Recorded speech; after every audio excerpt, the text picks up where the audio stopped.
Hi everyone. First of all, good morning to all of you. So welcome back to my YouTube channel. आज इस video के अंदर हम एक new series को स्टार्ट करने जा रहे हैं और इस न्यू सीरीज की अगर बात करें तो उसमें 4 टॉपिक को हम कवर करेंगे। एक है आपका सिटीजनशिप, एक है फंडामेंटल राइट, फंडामेंटल ड्यूटीज और DPSP directive principle of state policy. तो ये 4 टॉपिक रहेंगे हमारे 100 MCQs की सीरीज में और 3-4 वीडियो में इसको हम कंप्लीट करेंगे। पार्ट 1 रहेगा आज। तो स्टार्ट करते हैं वीडियो। फर्स्ट टाइम इस चैनल पे विजिट कर रहे हैं so do like and subscribe my YouTube channel. So let's get started. आज का क्वेश्चन नंबर फर्स्ट रहेगा, with reference to the provision contain in part 4 of the constitution of India which are the following statement is are correct. इसमें से आपने बताना है कि part 4 of constitution of India के अंदर जो चीजें मेंशन की गई है इसमें से कौन सी जो इसमें दी गई स्टेटमेंट जो है करेक्ट है। IAS 2020 के अंदर क्वेश्चन पूछा गया। They shall be enforceable by courts, they shall not be enforceable by any court. The principle laid down in this part are to influence the making of laws by the state. ये 3 statement है, इसमें से आपने बताना कि part 4 के अंदर कौन सी स्टेटमेंट जो है करेक्ट है। सो आंसर क्या रहेगा आपका? आंसर आपका डी बनेगा, यानी कि सेकंड और थर्ड स्टेटमेंट जो है बिल्कुल करेक्ट है। ठीक है, तो इसमें they shall not be enforceable by any court, उसके बाद जब principle laid down in this part are to influence the making of laws by the state. अब जहां पे मैं आपको बताना चाहूंगा पार्ट 4 के अंदर एक्चुअली है क्या। पार्ट 4 के अंदर है हमारे DPSP directive principle of state policy. DPSP की अगर बात करें तो आर्टिकल 36 से लेके 51 तक स्टैंड करते हैं। ठीक है, तो आर्टिकल 36 से लेके 51 के बीच आपको देखने को मिलेंगे DPSP directive principle of state policy. अब जहां पे देख सकते हैं पार्ट 4 के अंदर बताया गया है देखो directive principle of state policy को, इनको हमने बोरोड किया गया था। ये क्वेश्चन एग्जाम में पूछा गया है कि डीपीएसपी को कौन सी कॉन्स्टिट्यूशन, कौन सी कंट्री के कॉन्स्टिट्यूशन से बारो किया गया है। तो ये बारो किया गया है आयरलैंड के कॉन्स्टिट्यूशन से, which had copied it from the, इन्होंने कहां से कॉपी किया गया था इनके द्वारा? Spanish constitution. तो ये इंपॉर्टेंट है आपके लिए। डीपीएसपी 36 से लेके 51 आर्टिकल तक आते हैं। उसके बाद डीपीएसपी की अगर बात करें तो इसको बारो किया गया आयरलैंड के कॉन्स्टिट्यूशन से। पार्ट 4 इंडियन कॉन्स्टिट्यूशन के पार्ट 4 में मेंशन है और इंडियन कॉन्स्टिट्यूशन के अंदर टोटल 25 पार्ट्स हैं। ठीक है, ये आपको नोट डाउन करना है। Next question number 2. Which article of the Constitution of India safeguard one's right to marry the person one's choice? ठीक है, IAS 2017 में क्वेश्चन पूछा गया, कौन सा आर्टिकल जो है इंडियन कॉन्स्टिट्यूशन का सेफगार्ड करता है one's right to marry the person one's choice? Article 19 के अंदर है, आर्टिकल 21, आर्टिकल 25 या आर्टिकल 29। सो आंसर बनेगा आपका जहां पे ऑप्शन बी आर्टिकल 21 के अंदर ये बताया गया। ठीक है, अब जहां पे आपके लिए इंपॉर्टेंट है, थोड़ा सा मैं आपको बताना चाहूंगा आर्टिकल्स जो है, अगर आप बात करें 21 आर्टिकल किसके बीच आता है, ये आता है हमारे फंडामेंटल राइट के बीच। फंडामेंटल राइट की बात करें तो फंडामेंटल राइट जो है हमारे इंडियन कॉन्स्टिट्यूशन की बात करें तो जहां पे 6 फंडामेंटल राइट है। जब कॉन्स्टिट्यूशन जब हमारा स्टार्टिंग में अगर बात करें तो उस समय स्टार्टिंग में हमारे ओरिजिनल फंडामेंटल राइट कितने थे? 7 थे। आज की डेट में 6 है। 6 फंडामेंटल राइट में पहला आपका राइट टू इक्वालिटी है, आर्टिकल 14 से लेके 18। फिर हम सेकंड बात करें राइट टू फ्रीडम, ये आपका आ गया आर्टिकल 19 से लेके 22। यानी कि आर्टिकल 19 से लेके 22 जो हमारा सेकंड फंडामेंटल राइट है उसमें फॉल करता है आर्टिकल 21। ठीक है, तो ये आप देख सकते हैं 6 फंडामेंटल राइट है। आई राइट टू फ्रीडम ये आपका आ गया आर्टिकल 19 से लेके 22। तो आर्टिकल 21 जहां पे बताया गया है ये आपका किसके अंदर आ गया? राइट टू फ्रीडम के अंदर। ठीक है, तो अब जहां पे मैं आपको बताना चाहूंगा आर्टिकल 19 के बारे में, ये आपका पहला मेंशन किया गया है जहां पे आर्टिकल 19। आर्टिकल 19 क्या बताता है? जो हमें फ्रीडम देता है बोलने की, राइट टू एक्सप्रेस करने की, आपकी opinion freely without any fear. आप कहीं भी जगह पे बोल सकते हो इन द सेंस एक अच्छे तरीके से बोल सकते हो। नहीं आप किसी के खिलाफ गाली गलौज कर रहे हैं, बोल नहीं कर सकते। आप अपने जो है अपनी ओपिनियन रख सकते हैं। आपके पास इलेक्ट्रॉनिक का राइट है, रिटर्न का राइट है, ब्रॉडकास्टिंग का राइट है, press freedom of expansion including freedom of press आपके पास, और भी 6 टाइप की फ्रीडम्स हैं जो आर्टिकल 19 के अंदर बताई गई हैं। ठीक है, तो ये आपके लिए इंपॉर्टेंट आर्टिकल 19 ऑलरेडी मैंने आपको बता दिया। नो आर्टिकल 25, आर्टिकल 25 बताता है freedom of conscience, freedom of profess की प्रैक्टिस कर सकते हैं, प्रोपोगेट कर सकते हैं रिलीजन ऑफ ऑल सिटीजन्स। अब वो mention freedom are subject to public order, health and morality. तो आर्टिकल 29, आर्टिकल 29 जहां पे बताता है protection of interest of minorities. ठीक है, और इसमें आपका आ गया right to establish and administer educational institutions.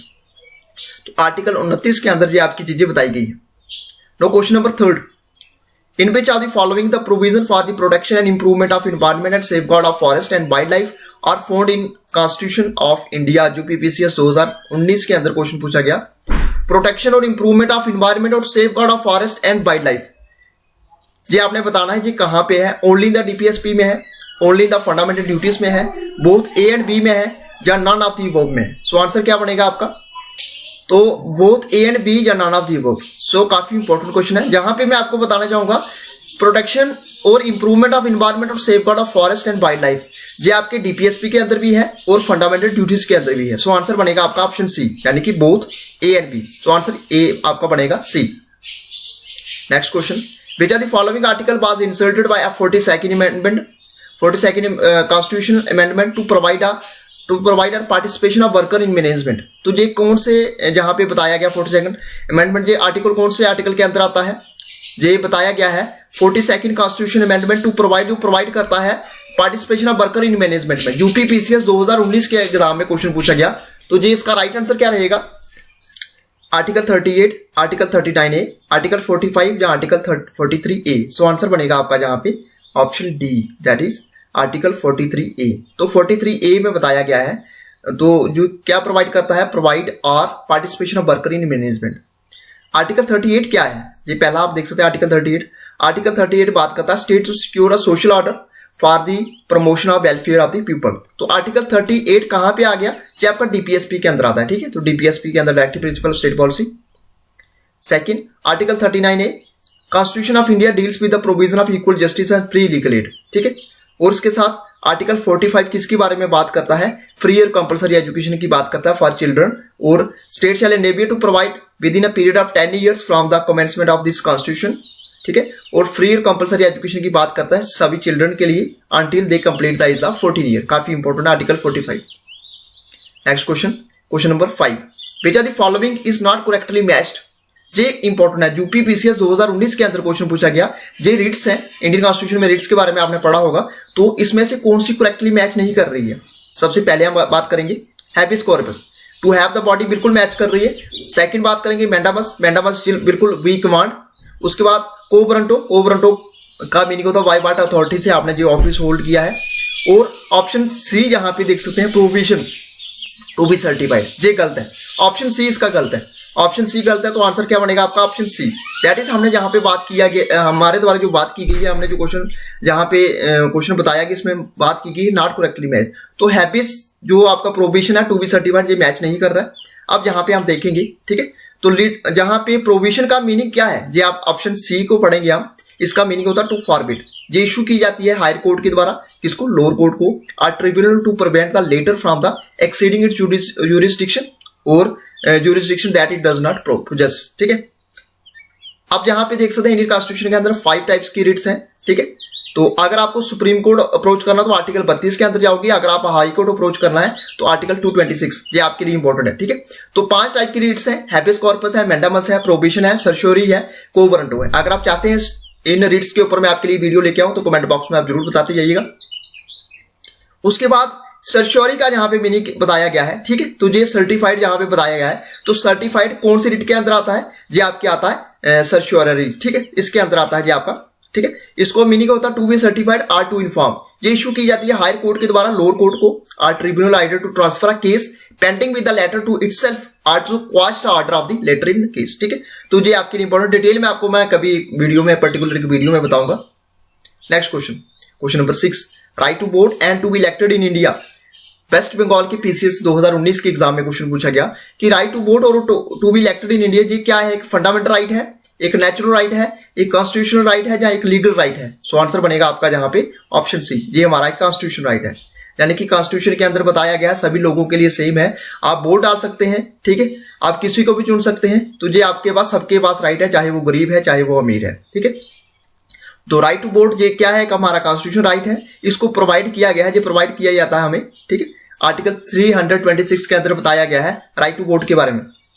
Next question, question number 7, 86 जो अमेंडमेंट हुई है कॉन्स्टिट्यूशन ऑफ इंडिया में, अल्टर्ड उसको किया गया DPSP directive principle of the constitution to provide for. West Bengal PCS 2019 के अंदर क्वेश्चन पूछा गया, क्या early childhood care and education for all children until they complete the age of 6 years, ठीक है। उसके second, the state to provide free legal aid. Third, encouraging village panchayat या prohibiting intoxicating drinks and drugs injuries to health. So answer बनेगा आपका जहां पे option E, ठीक, early childhood care and education for all children until they complete the age of, ठीक है, 6 year. ठीक है, तो जहां पे आप देख सकते हैं ये आपके लिए इंपॉर्टेंट है, 6 से लेकर 14 ईयर तक हो गए जहां पे बताया गया है। और ये आपका इंसर्ट किया गया 21A right to education as a fundamental right, और रिप्लेस किया गया article 45 early childhood education of DPSP, और इमेंट किया गया 51A fundamental duty to add new duty of parent for providing education to his child between the age of 6 से लेकर 14 year. Next question, question number 8, which are the following is not provided for under the DPSP। DPSP के related question पूछा गया 36 से लेकर 51, ठीक है, तो ये हमने ऑलरेडी डिस्कस कर लिया, काफी इंपॉर्टेंट है आपके लिए। इसमें से ये 4 ऑप्शन जो दिए गए हैं इसमें से कौन सा जो प्रोवाइड नहीं किया जाता अंडर DPSP, पहले हम देखेंगे। सबसे पहले first, right to work to education and to public assistance in certain cases, बिल्कुल सही है, ये DPSP के अंदर है। यूनिफॉर्म सिविल कोड जो DPSP के अंदर है। Separation of judiciary from executive, ये भी DPSP के अंदर है। Participation of worker in the management of local self government, ये DPSP के अंदर नहीं है, तो ऑप्शन डी इसका गलत हो जाएगा। तो ऑप्शन डी, ठीक है, तो ऑप्शन डी जो है नहीं प्रोवाइड किया जाता अंडर DPSP के अंदर। Participation of worker in the management of local self government, ये DPSP के अंदर नहीं आता है।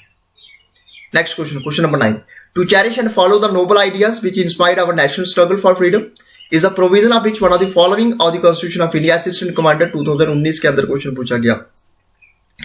ये आपकी बताना कि आपका DPSP के अंदर आता है, फंडामेंटल ड्यूटीज के अंदर आता है, फंडामेंटल राइट के अंदर आता है, जहां प्रीएम्बल के अंदर आता है। सो आंसर बनेगा आपका जहां पे ऑप्शन बी, फंडामेंटल ड्यूटी, ये फंडामेंटल ड्यूटीज के अंदर आता है। जहां में हम शॉर्ट पे बात करेंगे फंडामेंटल ड्यूटी का कौन से पार्ट में है, पार्ट 4A के अंदर बताई गई है, ठीक है। आर्टिकल आपको याद रखना 51A के अंदर है फंडामेंटल ड्यूटीज, ठीक है, तो ये आपकी फंडामेंटल ड्यूटीज के अंदर आता है। फंडामेंटल ड्यूटीज का कंसेप्ट जो है आपके लिए इंपॉर्टेंट है,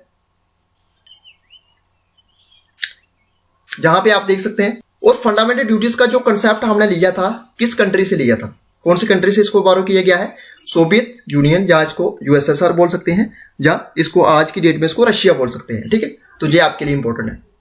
next question, question number 10, which one of the following is not enumerated in the Constitution of India as a fundamental duty of citizen of India। CDS 2019 के अंदर क्वेश्चन पूछा गया, तो इसमें से आपने बताना कौन सा इन्यूमिनेटेड नहीं है कॉन्स्टिट्यूशन ऑफ इंडिया में as a fundamental duty of citizen. To safeguard public property, क्या ये नहीं है। To protect and improve the natural environment, to develop the scientific temper and spirit of inquiry, to promote international peace and security. अगर हम तीनों की बात करें तो ये हमारे कहां पे मेंशन है, ये हमारे फंडामेंटल ड्यूटीज के अंदर मेंशन है। तो फोर्थ पार्ट जो है फंडामेंटल ड्यूटीज के अंदर मेंशन नहीं है, तो ऑप्शन डी हो जाएगा। जहां पे सबसे इस टाइप के क्वेश्चन पढ़ने के लिए सबसे पहले आपको इंपॉर्टेंट इसको देखना, क्वेश्चन को परखना कि लिखा क्या हुआ है। तो जहां पे लिखा हुआ है नॉट इन्यूमरेटेड जो है हमारे कॉन्स्टिट्यूशन ऑफ इंडिया में as a fundamental duty of the citizen of India, तो ये 3 फंडामेंटल ड्यूटी आप जहां पे देख सकते हैं, चौथी जहां पे नहीं है, to promote international peace and security. तो ये था फ्रेंड्स आज का हमारा शॉर्ट सा वीडियो, जहां पे इसमें वीडियो के अंदर मैं आपसे जरूर फीडबैक चाहूंगा कि आपको कैसा लगा video. Citizenship, fundamental rights, fundamental duties और DPSP 4 टॉपिक को हम कवर करेंगे। 100 से ज्यादा MCQs रहेंगे। तो ये था हमारा पार्ट 1। कैसा लगा वीडियो कमेंट बॉक्स में जरूर बताइएगा। वीडियो अच्छा लगा तो वीडियो को लाइक करें, शेयर करें और सब्सक्राइब करें हमारे YouTube चैनल को। Thank you friends, good bye and take care.